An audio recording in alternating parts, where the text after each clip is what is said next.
acontece. 3h24. Vamos tratar aqui um pouco desse assunto. Milton Ribeiro, ministro da Educação, e a denúncia de que 2 líderes religiosos estariam indicando que prefeituras deveriam receber verbas do Ministério da Educação.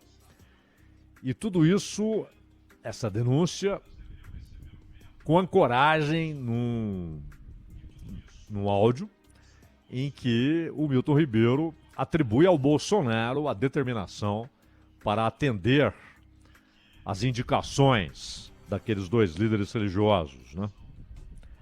E o resultado, ontem o Danilo leu inclusive a nota que foi escrita e divulgada à tarde, o Danilo imediatamente leu aqui, a resposta do Milton Ribeiro, que à noite inclusive teve 6 minutos para se dirigir ao público em rede nacional, tratando de outros assuntos também. Mas o resultado é que, primeiro, a chamada bancada evangélica, que na verdade não é uma coisa uníssona, uniforme, né? Você tem ali divergências, etc. Mas em muitos assuntos votam juntos e por isso formam uma bancada informal. E como costumam dizer que tem a bancada do boi, etc. E a bancada dos juristas, né? A bancada da educação. Enfim, são parlamentares que se unem quando determinados assuntos são colocados em pauta, porque eles têm uma visão comum sobre aqueles assuntos e formam, de maneira muitas vezes efêmera, né? Uma bancada informal. E há essa bancada chamada de evangélica. E a gente já vai, inclusive, mostrar a incongruência que há entre a palavra evangelho e essa política institucional. E também a institucionalização do cristianismo, que não tem a ver com instituições, não tem a ver com procedimentos seculares, profanos, mundanos. Mas a primeira consequência é que essa dita bancada hoje iria convocar uma coletiva para anunciar a sua posição. E foi adiada para amanhã essa coletiva. Talvez ocorra amanhã. Mas é sabido que dentro da liderança dessa bancada informal, muita gente defende uma pressão para que Milton Ribeiro seja exonerado, para que perca o cargo de ministro, para que deixe o Ministério da Educação. É claro que quando tem ministro balançando, muita gente já se mobiliza para tentar encaixar o indicado para aquela boquinha. O Centrão faz isso muito bem, faz isso sempre, faz isso diariamente. Então o Bolsonaro tratou de mandar o recado de que não pretende afastar o Milton Ribeiro. O Hamilton Mourão, vice-presidente, disse que conhece Milton Ribeiro, que ele é honesto, mas que ele deve explicações. E é claro, a situação pode evoluir de tal maneira que o Bolsonaro talvez tenha de mudar sua posição, que hoje é de manter Milton Ribeiro no cargo. Diversos parlamentares acionaram órgãos de controle público depois dessas denúncias, que elas já haviam surgido em algumas reportagens, inclusive do jornal Estado de São Paulo, mas ganharam um impacto maior, provocaram um impacto maior, um barulho maior, com aquele áudio divulgado pela Folha de São Paulo, na sua edição digital. A Folha teve acesso a essa gravação do Milton Ribeiro, dizendo que parte da verba vai para municípios indicados por esses 2 líderes religiosos. E a minoria da Câmara dos Deputados, minoria aqui, porque também aqui você tem uma bancada informal, né? O líder da minoria, etc. A minoria e, especificamente, a bancada do PT na Câmara, eles protocolaram no Supremo uma notícia crime contra Jair Bolsonaro e contra o Milton Ribeiro. O senador Fabiano Contarato, que é do PT capixaba, também entrou com uma notícia crime, aí individual, no Supremo. Mas aí apenas contra o ministro, não contra o Bolsonaro. O senador Alessandro Vieira, que recentemente foi para o PSDB, ele era do Cidadania, e também os deputados federais Tabata Amaral, que é do PSB de São Paulo, e Felipe Rigoni, do União Brasil, capixaba, e o secretário municipal de Educação do Rio de Janeiro, Renan Ferreirinha, do PSD do Rio, PSD, o Partido Kassab, todos eles entraram com representação na Procuradoria-Geral da República contra o ministro Milton Ribeiro por improbidade administrativa. Então há ações no Supremo, inclusive individuais, há denúncias apresentadas em forma de queixa-crime e há representação na Procuradoria-Geral da República. A bancada do PSOL na Câmara foi ao Tribunal de Contas da União e também ao Ministério Público Federal contra Bolsonaro, Ribeiro e os dois líderes religiosos. Esses áudios revelados pela Folha mostram o Milton Ribeiro afirmando que o governo federal prioriza prefeituras que são indicadas por esses dois líderes que atuam em um esquema informal de obtenção de verbas do MEC. E que esse pedido teria partido do próprio presidente da República, diz no áudio o Milton Ribeiro. A nota que o Milton Ribeiro divulgou ontem, lida aqui no Acontece, na Bandeirantes, pelo Danilo Gobato, Danilo leu a nota na íntegra, não traz uma resposta do ministro a respeito do áudio. Ele não diz, o áudio é falso, não sou eu. Ou então é uma montagem. Fizeram edições e ficou parecendo algo que não é, que não aconteceu, que eu não disse. Ou então, não, eu disse tudo aquilo, mas pegaram só um trecho descontextualizado. E, portanto, se eu contextualizar aquilo que está no áudio, todos entenderão que não é o que está parecendo ser. Ele não disse nada disso. Ele não negou a veracidade do áudio, ele não disse que era outra pessoa e não ele. Ele não disse que houve edição, ele não disse que houve montagem, ele não disse que aquele trecho está fora do contexto devido. Nada. Ele não nega o áudio e nem o teor do áudio. Ele não nega que seja ele que está dizendo ali. Mas traz uma resposta à denúncia em si, dizendo, olha, eu não tenho nem autoridade para distribuir verba assim. Na verdade, vamos pegar o que diz a lei, para saber se tem ou não autoridade. Na verdade, você tem parte da verba, não abre espaço, não há espaço na distribuição de parte da verba para esse tipo de conduta, que é aquela que é distribuída de acordo com critérios rígidos da lei. Inclusive, dentro do percentual constitucional para a educação. Esse é um ponto. Segundo ponto. Há também uma outra parte que é discricionária. Ou seja, o governo tem autoridade que a lei concede ao governo para distribuir de acordo com seus critérios. Então, há sim possibilidade de indicações que não são aceitáveis, não pode haver esse tipo de coisa, mas há espaço para isso. O ministro dizer que ele não tem autoridade para distribuições discricionárias, isso não é verdade. Uma parte da verba é distribuída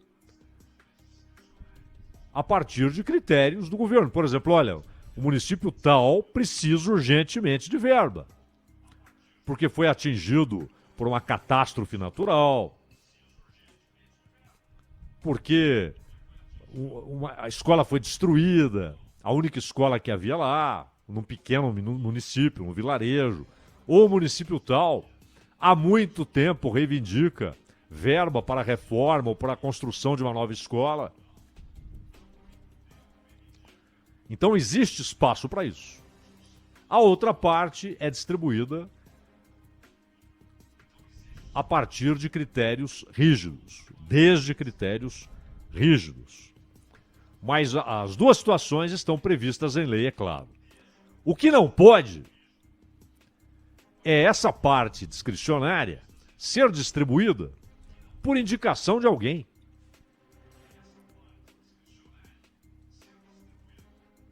Para que amigos sejam favorecidos. A parte da verba de uso discricionário não pode, por exemplo, levar o ministro a falar assim, pô, aqui um exemplo hipotético, ilustrativo. Pô, o meu primo é prefeito de tal cidade, então eu vou mandar a verba para ele. Não pode.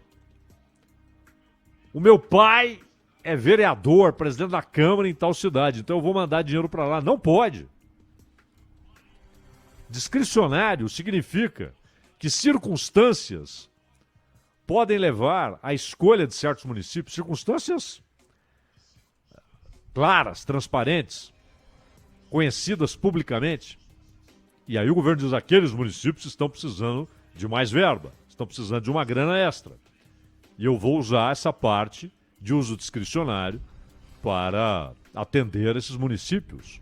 Ou a um estado, mas não para beneficiar um amigo, para atender pedido de amigo, para beneficiar parente, ou para beneficiar um aliado político. Não, ali está um companheiro, ali está alguém do nosso grupo político, da nossa base de apoio. Então vamos dar grana para aquele município. Não pode. Porque o dinheiro não é do Milton Ribeiro, o dinheiro não é do Bolsonaro, o dinheiro não é do governo. O dinheiro é do povo. Ele é arrecadado da riqueza produzida pelo povo, pela sociedade, e tem de ser usado de acordo com critérios rígidos estabelecidos nas leis específicas e atendendo exigências constitucionais: transparência, publicidade e fiscalização.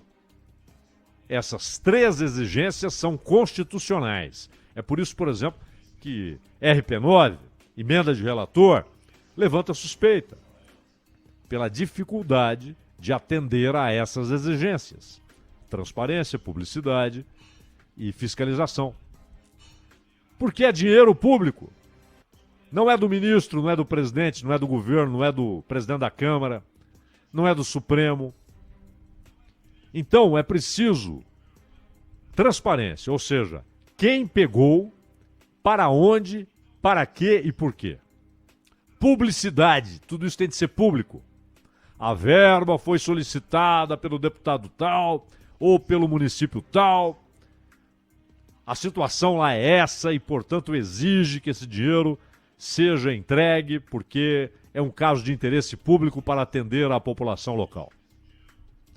e fiscalização. O Tribunal de Contas, por exemplo, é responsável por parte do processo de fiscalização. Para onde vai cada centavo? E como é usado? Ah, vai construir uma escola? Como é que foi a escolha da construtora? Houve licitação? Foi às escuras? Foi às claras? E mais, construíram a escola devidamente, usando material adequado, resistente, de qualidade? Ou construíram um negócio que daqui 2 anos vai estar ruindo? Essa é a fiscalização. Essas 3 exigências são constitucionais para o uso de cada centavo do dinheiro público. É claro que, na prática, boa parte do dinheiro do povo é usada, boa parte, sem atender a essas exigências. Publicidade, transparência e fiscalização. Nesse caso aqui, se de fato dinheiro público foi distribuído a partir de indicações desses 2 líderes religiosos, não tem justificativa. Não, mas é verba discricionária. Não. Não pode. Ninguém tem de indicar, a não ser alguém que reivindica publicamente: olha, o município aqui está precisando, faz isso por intermédio de um deputado, ou conseguindo levar a reivindicação diretamente ao ministro da Educação, ao secretário-geral do Ministério da Educação. Mas a coisa tem que ser limpa, transparente e pública. E aí, a decisão, olha, temos 2.000 pedidos. Selecionamos aqui os 500 que foram considerados prioritários. Isso é uso de verba discricionária. Mas não fazer a escolha porque alguém indicou. E olha, não é porque os caras não são do governo, os 2 líderes religiosos. Pode ser o presidente da República. Ô, Milton, manda verba para o município tal, porque lá o prefeito é meu amigão. Não pode. Não interessa se quem indicou é do governo ou não é do governo. Então isso tem de ser esclarecido, sim. Porque quem é agente público, quem trabalha para o público, seja o presidente da República ou o funcionário público do balcão,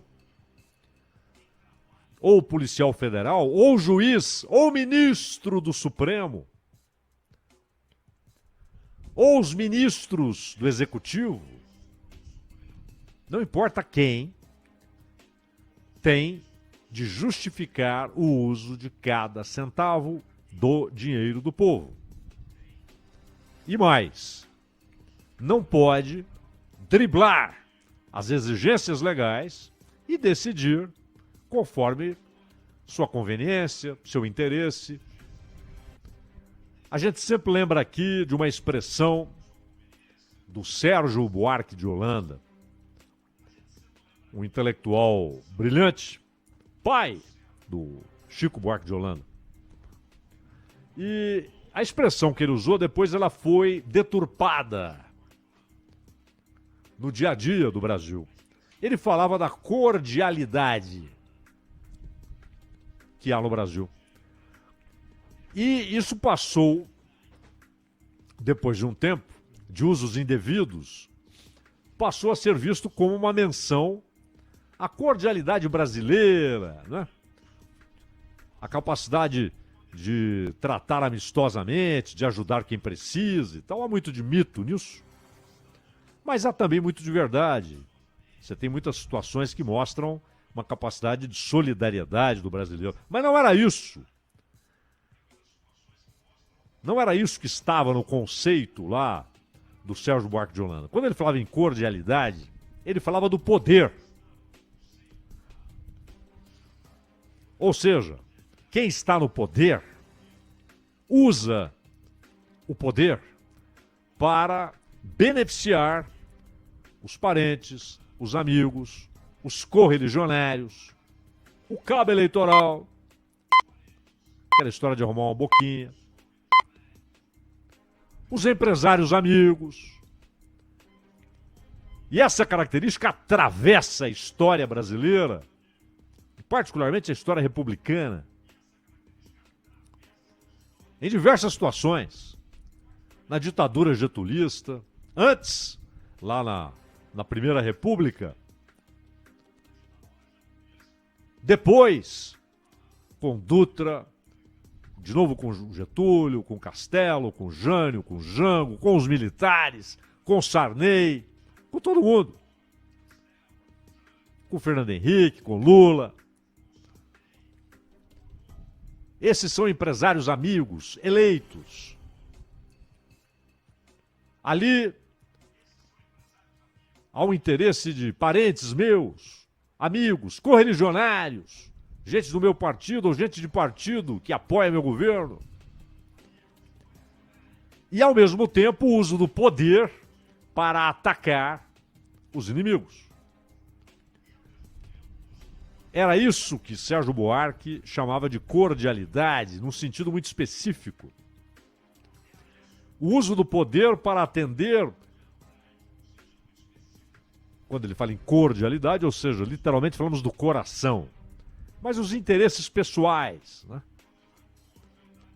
Ação entre amigos. É uma característica do poder no Brasil em toda a história republicana. Então não pode. O ministro não explicou, ele negou, mas ele não explicou o áudio. E o áudio tem de ser explicado. Primeiro, ministro Milton Ribeiro. Aquela pessoa que ouvimos no áudio, é você? Não, não sou eu. Opa. Então, tem que botar a polícia na história. Quem é? Isso é um crime, alguém se passando por outro. Isso é crime. Não, sou eu. Fui eu quem disse. Segunda pergunta. Aquilo é daquele jeito mesmo? O Ministério está distribuindo verbas a partir ou desde indicações de 2 líderes religiosos? Não, sim, não. Mas o senhor disse ali que sim. O senhor estava brincando, mentindo? Ou é verdade? Porque disse. Terceiro, o senhor disse também que fazia aquilo por determinação do presidente. O senhor estava brincando, era uma pilhéria, era uma anedota. Ou é verdade? Essas perguntas têm de ser respondidas.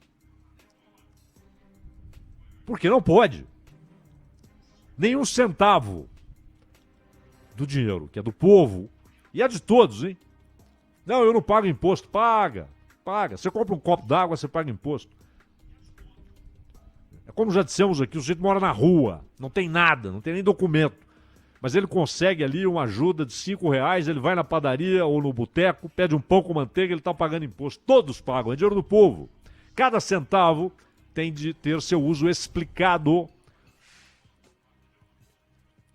com transparência, com publicidade e sempre com canais de investigação e de fiscalização.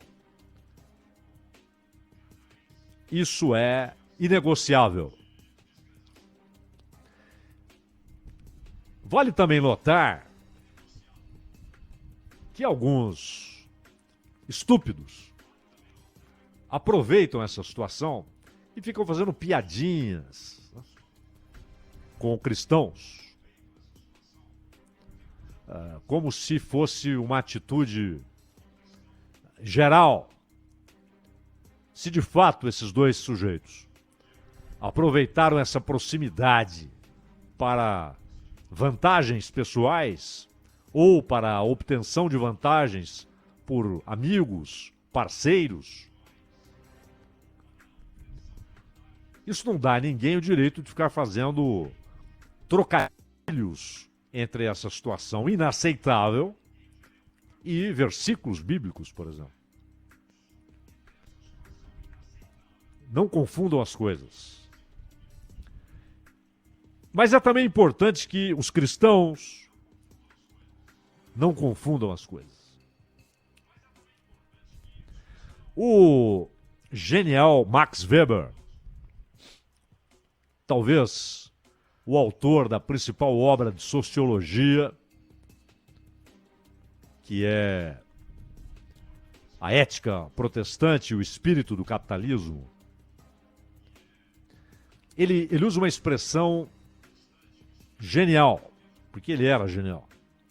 Ele fala da indiferença paulina, referindo-se a Paulo, o apóstolo. Aquele que disse, longe de mim gloriar-me, está na carta aos Gálatas, né?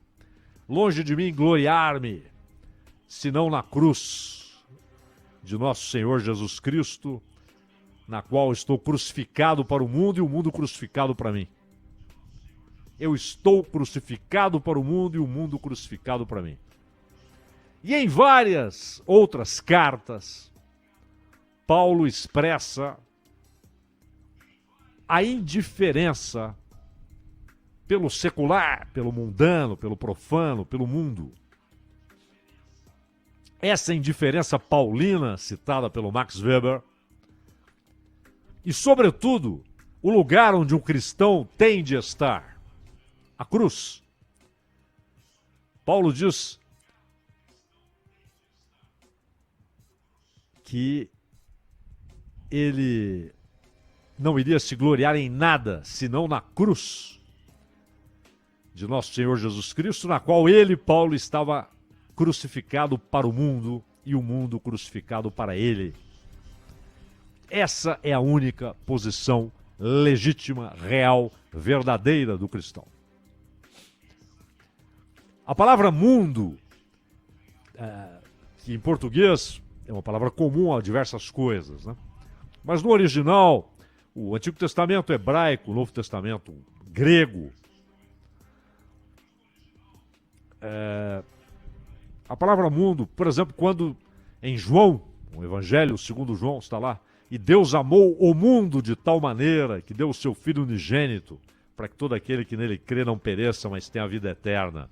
Esse amou o mundo de tal maneira são as pessoas, a criação, os bichos, as plantas.